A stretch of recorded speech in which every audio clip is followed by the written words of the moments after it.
솔직히 이 방법을 알려드리면 그거 왜 알려주냐고 욕하는 분들도 있을 것 같은데요.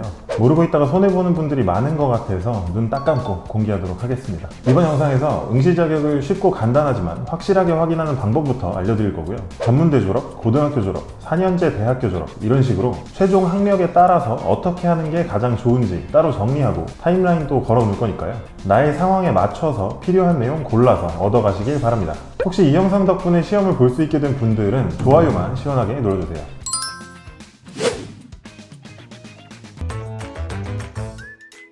꼼수를 공개하기 전에 가장 먼저 확인할 게 있죠. 고등학교 졸업인 분들은 경력, 전문대 졸업 이상인 분들은 학과를 확인하셔야 되는데요. 저에게 응시 자격이 없다고 문의를 하신 분들 중에서 과반수 이상이 사실은 시험을 볼 수 있는 분들이었어요. 딱 5분이면 확인이 가능하니까 혹시 나도 응시 자격을 가지고 있는 게 아닌지 확인부터 먼저 하는 것을 추천드리고요. 보통 응시 자격 자가 진단으로 많이 알아보는데 그거 하지 마시고요. 1644-8000번으로 전화해서 확인을 하세요. 자가진단보다 훨씬 빠르고 간편하게 확인을 할 수가 있습니다. 경력이 있는 분들은 경력사항 말씀하시고 어떤 서류를 준비하면 시험 볼 수 있는지 물어보면 되고요. 전문대 졸업 이상인 분들은 학교랑 학과 말고 관련 학과로 인정이 되는지 물어보시면 됩니다. 실제로 저도 다른 분들 대신해서 종종 물어보는데요. 전화를 걸어서 물어보고 답받는 시간까지 5분 정도면 확인이 가능하니까 귀찮다고 안 하지 마시고 이것부터 체크하시길 바랍니다. 이쯤에서 응시 자격이 되시는 분들은 축하드리고요. 응시 자격이 없는 분들을 위해서 꼼수부터 알려드리겠습니다. 아쉽게도 이 방법은 전문대 졸업을 했거나 대학교를 다니다가 중퇴한 분들만 쓸 수 있습니다. 고등학교만 졸업을 하셨거나 4년제 대학을 졸업한 분들은 뒤에서 어떻게 하면 가장 효율적으로 할 수 있는지 알려드릴 거니까요. 이 부분은 건너뛰셔도 됩니다. 전문대를 졸업했거나 대학교를 다니다가 중퇴한 분들은 따로 경력을 쌓거나 강의를 듣지 않아도 응시 자격을 만들 수 있는데요. 학점은행제를 이용해서 관련 학과로 학습자 등록만 하면 바로 산업기사 응시 자격을 얻을 수 있습니다. 학점은행제의 총괄 기관인 국가평생교육진흥원에서 1월, 4월, 7월, 10월에 내가 원하는 자격증과 관련되어 있는 학과로 내가 가지고 있는 학점을 등록하기만 하면 되고요. 예를 들어서 2년제 일본어학과를 졸업을 했다면 80학점 정도를 가지고 있을 건데 국가평생교육진흥원에 전기공학 학사로 학습자 등록을 하고 가지고 있는 80학점을 인정 신청만 하면 됩니다. 신청하고 보통 일주일 내외로 처리가 되는데요. 그러면 국가평생교육진흥원 학점은행제 홈페이지에 있는 온라인 증명서 발급 코너에서 전기공학 학사로 찍힌 학점 인정 증명서를 발급하실 수가 있고요. 이 서류를 내면 관련 학과로 인정받아서 시험을 보실 수 있습니다. 4월에 이 방법을 이용하신다면 바로 2회차 산업기사 시험을 볼 수 있는 거죠. 사실 바로 응시 자격이 된다고 하더라도 자격증 시험 준비가 아직 안 되신 분들은 한 6개월 이상 자격증 공부를 하게 될 건데요.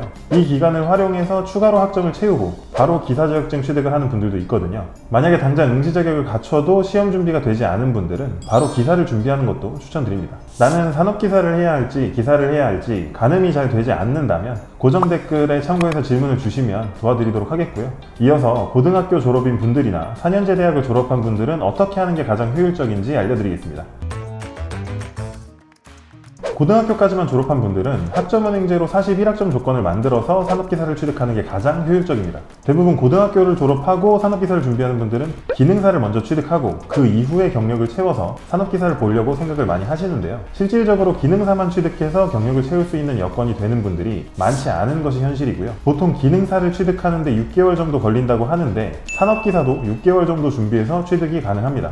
이렇게 되면 기능사를 취득해서 1년 경력을 채우고 산업기사 시험을 보는 것보다 산업기사부터 취득을 하고 1년 경력을 채워서 기사를 취득하는 게 장기적으로 봤을 때 훨씬 유리한 선택이 되는 거죠. 그래서 최근에는 기능사부터 취득을 하지 않고 산업기사부터 취득을 많이 하고 있습니다. 41학점을 취득하는 게 어렵지 않을까 생각하는 분들이 계실 수 있는데 이 부분은 아주 간단하게 채울 수 있는 방법이 있어서 직장을 다니는 분들도 41학점을 취득하면서 자격증 공부까지 병행을 하기 때문에 어떻게 하는지 모르시겠다면 고정 댓글에 있는 카톡 링크로 문의 주시길 바랍니다. 마지막으로 4년제 대학을 졸업하신 분들은 어떤 게 가장 효율적인지 알려드리겠습니다. 4년제를 졸업하신 분들은 산업기사 응시 자격을 갖추지 않습니다. 최근에 진행하는 분들은 대부분 바로 기사로 준비하는 게 유행이라고 생각하시면 되는데요.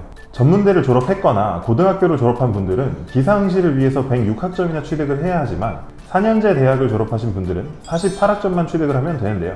이걸 몰라서 4년제를 졸업하고 41학점 취득으로 산업기사를 준비하는 분들이 있는데 7학점 차이인데 너무 손해보고 준비를 하는 거죠. 그리고 대졸자분들 중에서 기사까지는 필요하지 않은 분들도 있을 건데 이렇게 산업기사만 취득을 하려는 분들도 41학점이 아니라 36학점만 취득을 하면 산업기사를 보실 수가 있으니까 다른 케이스에 비해 여러 가지로 유리하다고 보시면 됩니다. 제가 학교를 다닐 때만 해도 비전공자의 경우는 관련 학과로 다시 들어가거나 기능사를 취득해서 경력을 쌓거나 해야 원하는 산업기사나 기사시험을 볼 수가 있었는데요. 최근에는 학점은행제를 이용해서 아주 수월하게 응시 자격을 갖추는 분들이 많아진 것 같습니다.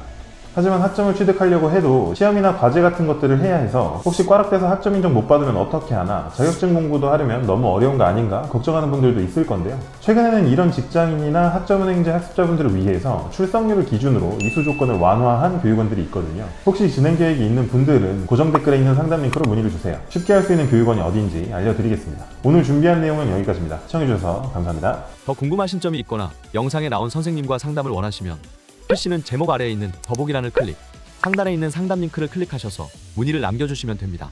모바일은 화면 아래에 있는 더보기란을 터치, 상담 링크를 확인해보세요. 카카오톡 상담은 댓글에 있는 링크를 클릭하셔서 궁금하신 내용 남겨주시면 빠르게 답변 도와드리겠습니다.